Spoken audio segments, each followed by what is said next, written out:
Welcome to the Inside Scoop. Today we're talking about Penn State making a run up the recruiting rankings, Michigan trending for top targets, but first we're headed down to the state of Florida to find out who won the weekend in the Big Three. We checked in on Florida State, Miami a couple weeks ago, but this weekend all three held their spring games. On Thursday it was the Florida Gators, on Friday it was the Miami Hurricanes, and then on Saturday Florida State Seminoles. Let's bring on national recruiting analyst Sam Spiegelman, starting in Gainesville with the spring game down there for the Gators. Here are some of the recruiting highlights. 4-star Xavier Philosame commits, 5-star Colin Simmons visits, 4-star Jordan Pride is trending, and QB DJ Lagway in town to recruit. 4-star Xavier Philosame committed on Thursday. We kind of previewed this last week. Sam said to watch out for it, and the Gators land another elite talent in their secondary. The number 2 ranked safety in the country, the 29th best prospect overall, so he's sitting there borderline 5-star. Speaking of 5-stars, Colin Simmons from Duncanville, Texas was there. Really looked like he enjoyed himself. Sam, do you think Florida's a serious contender for Colin Simmons? Yeah, after this visit, I think Florida has put itself in the conversation for an official visit. We know that 3 schools are trending in that direction with the 5-star from Duncanville: Texas, Georgia, and LSU, which leads on the RPM. But I think after visiting Florida, they are now in the mix for one of these summer official visits. He heads to Oregon next, and they're also going to try to put themselves in the conversation as well. And then we got 4-star Jordan Pride out of IMG Academy, trending heavily toward UF at about 96%. This is significant because up until about 2 weeks ago, he was committed to FSU. And a lot of people believe the reason he reopened his recruitment was because of the Gators. Corey Bender over at Gators Online thinks that a flip could, or not a flip because he's not committed to Florida State, but a commitment to the Gators could happen in the near future. We'll keep an eye on that. QB DJ Lagway's in town, Sam, and if we're ranking recruiters, is Lagway the number 1 recruiter in this class?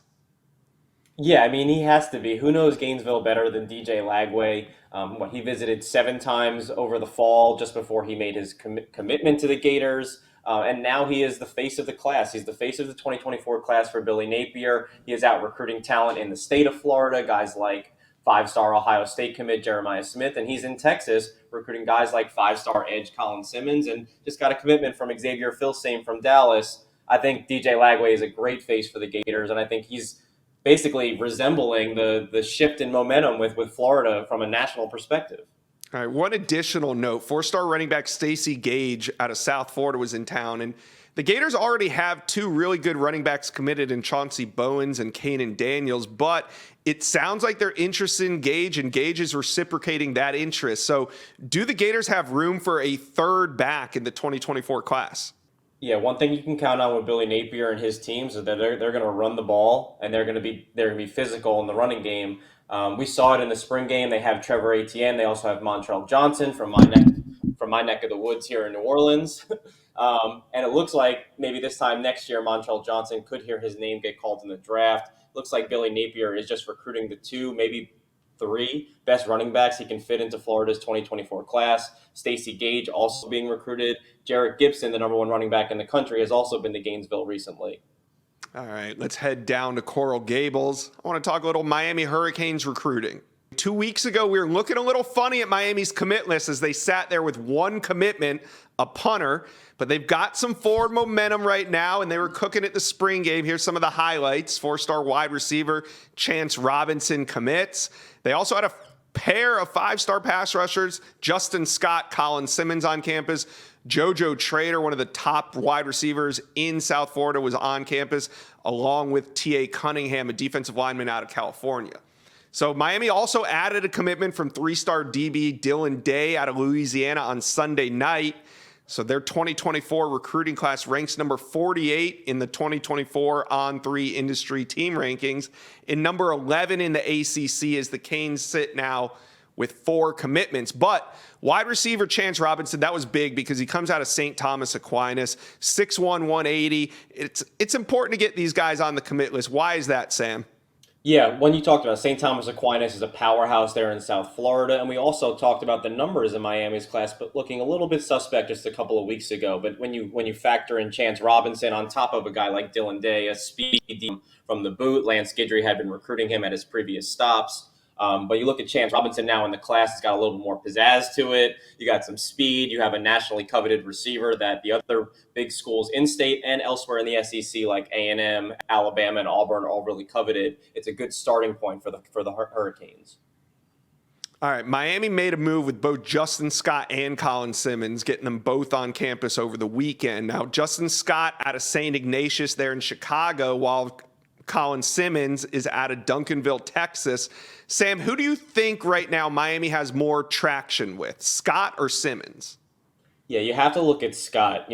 He might be a big target for schools like Notre Dame and Michigan out in the Midwest, but he goes to Miami for a multi-day visit and is already working to schedule a summer official visit with the Hurricanes. Mario Cristobal very involved in Scott's recruitment. Miami, is going to build from the trenches on out. Getting someone like Justin Scott on campus for that amount of time and already working to get back to campus in a few months is a big deal for Miami. Yeah, Justin Scott locking in that June official visit to Miami is kind of the big news of the weekend there. Now, four-star JoJo Trader was on campus, one of the top wide receivers in not just Florida, but in America. And it's shaping up to be a classic big three battle. Miami trending on the RPM machine right now. Florida State also in there, Florida as well, but Miami keeps getting them back on campus. I don't think this recruitment's about to end anytime soon, so we'll keep an eye on it as it goes forward. Another big-time visitor on campus was four-star defensive lineman TA Cunningham out of California. He goes 6'6.5", 275 pounds.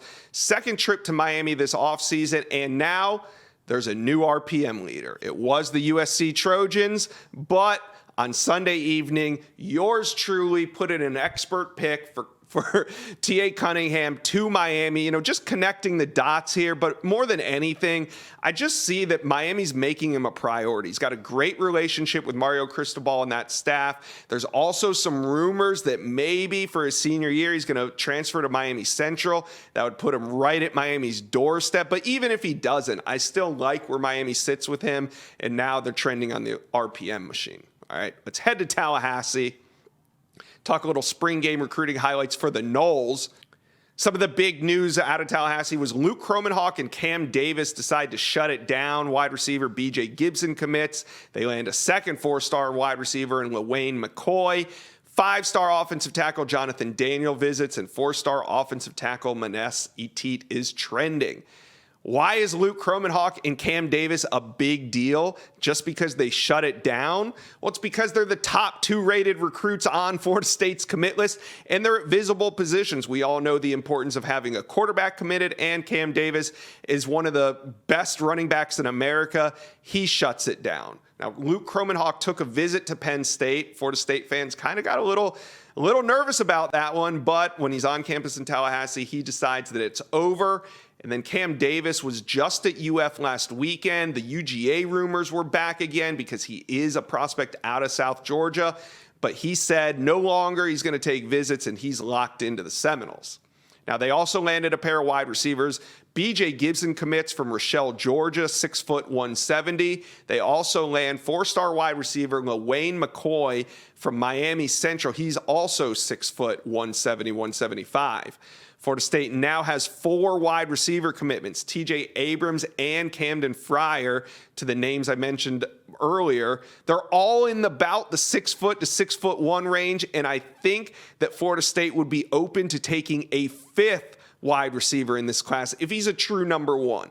What does that mean? If it's a guy like JoJo Trader or Jeremiah Smith, some of the top wide receivers in the state or in the country, Florida State would find room for them, and they'd be a welcome addition to that wide receiver room.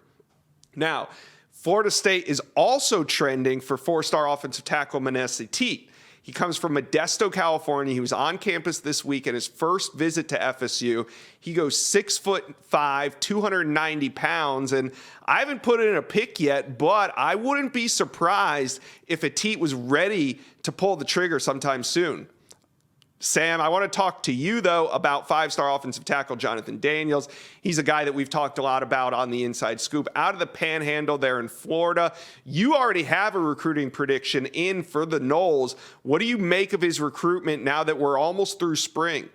Yeah, he was back at Florida State's campus for the spring game. He's already been to Florida State a handful of times this spring. He's been to Florida, he's been to Georgia, and he's been to LSU. And I don't know if a decision is on the way, but I like where Florida State sits. I think that they're in the driver's seat going into the end of the spring and into the summer. And I don't think a decision is too far off at this point. All right. Another interesting note here was that Georgia commitment, the number one tight end in America, Landon Thomas, was back in Tallahassee over the weekend. And he said, quote, "I got back on campus and I forgot how I feel about it down here. Just feels comfortable down here. Like I feel like I'm home, like I belong." So the interesting note here, not necessarily that he was at FSU's spring game, but more importantly, he was at FSU spring game the same time Georgia was playing their spring game in Athens. So it probably is nothing. But Sam, what's going on here with Landon Thomas in Georgia?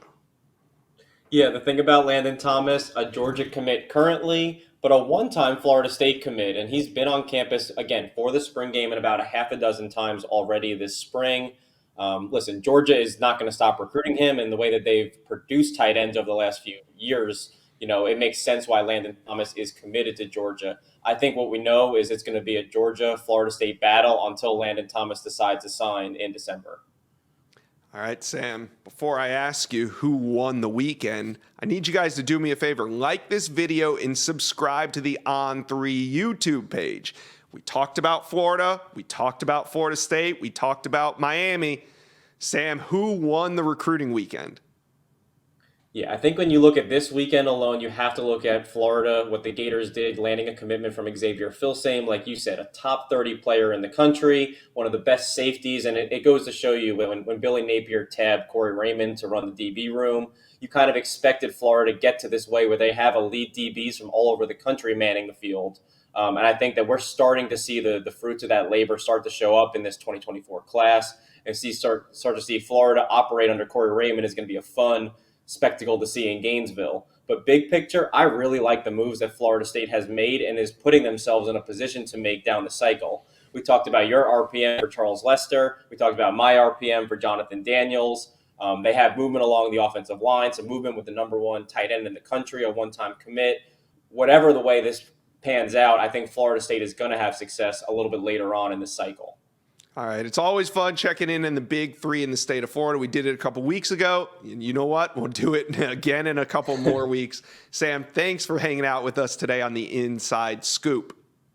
Michigan sits just outside the top 5 at number 6 in the On3 industry team rankings, but they are rolling right now on the recruiting trail. Just last night, Michigan added 4-star offensive lineman Blake Frazier out of Austin, Texas. Wolverines now have 12 total commitments, tied for most with Ohio State, Georgia, and LSU, and they now sit second in the Big Ten recruiting rankings. Let's bring on national recruiting analyst Sam Spiegelman to the show. Here we see Michigan sitting at number 6, pushing for a potential top 3 class, and this is how they get there. Big names on the board. You got 5-star Dylan Stewart, 4-star corner Aaron Scott, 4-star Max Anderson, and 4-star running back Taylor Tatum. 5-star Dylan Stewart is the number 1 overall player, the number 1 edge in America. And yes, Ohio State and Alabama are trending right now on the recruiting prediction machine, and they are probably the biggest competition, but Michigan doing a great job with Dylan Stewart. They got him on campus in March. The next key will be to lock down an official visit. Now, the Michigan staff hits the trail for the evaluation period this week.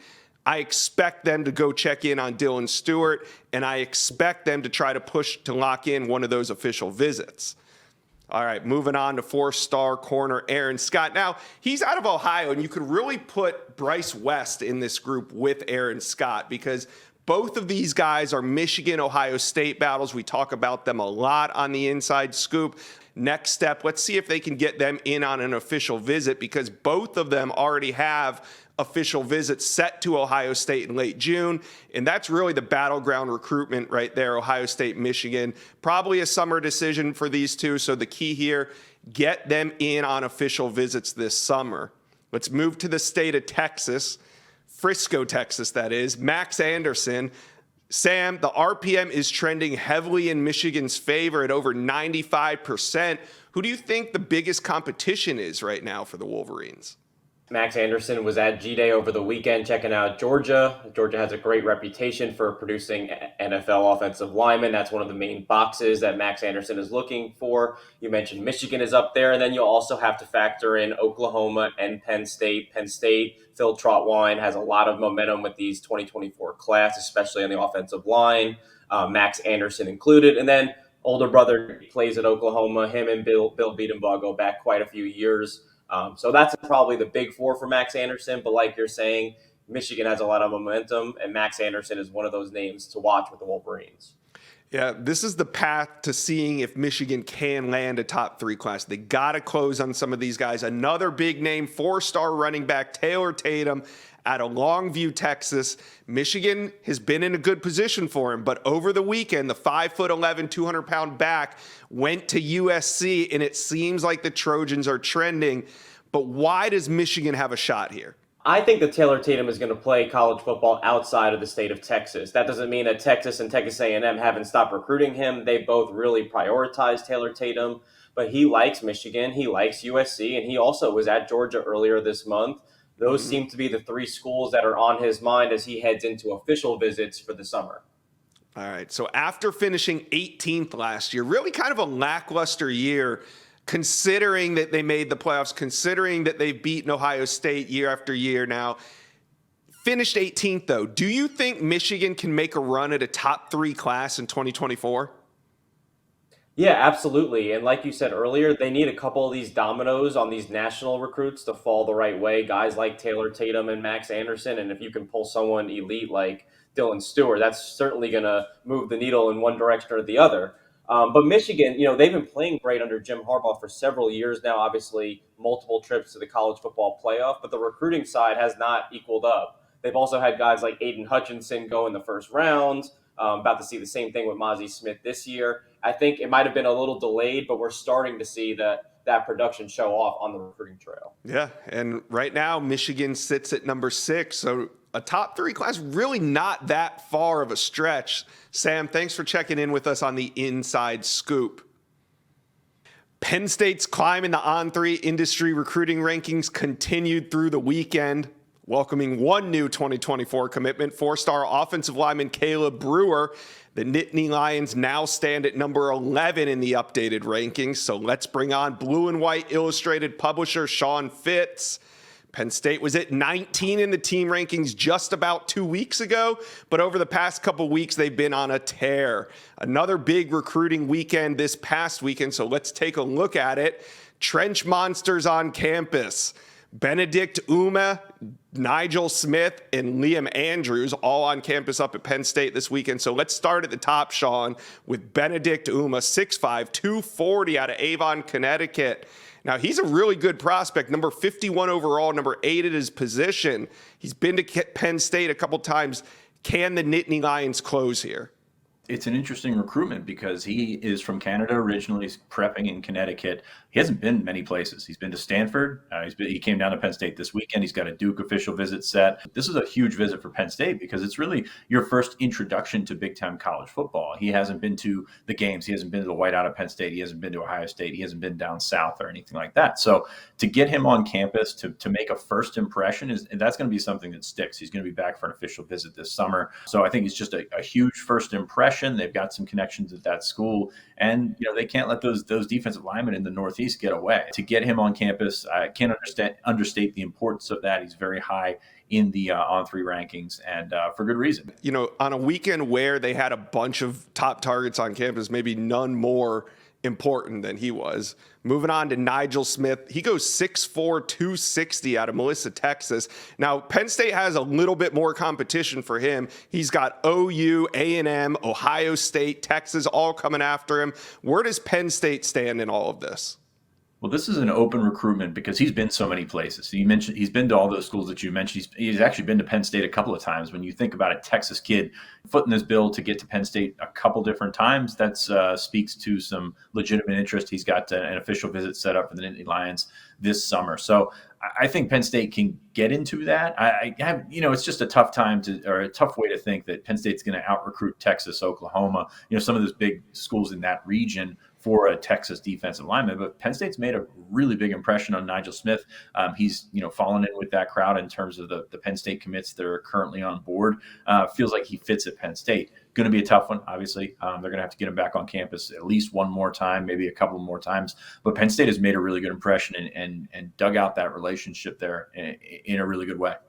All right, Penn State fans, before I ask Sean his thoughts on the number one interior offensive lineman in America, do me a favor, like this video and subscribe to the On3 YouTube page. I'd appreciate it. All right, on to Liam Andrews, the number one interior offensive lineman, number 78 player overall, out of Massachusetts. He's been to Boston College, he's been to Oklahoma and Penn State, probably the most. What does James Franklin need to do to lock him down? Well, it's an interesting recruitment because Andrews, although he's the top interior offensive lineman in the country, Penn State likes him as an offensive tackle. He's got the length to do so. He's got the size to do so.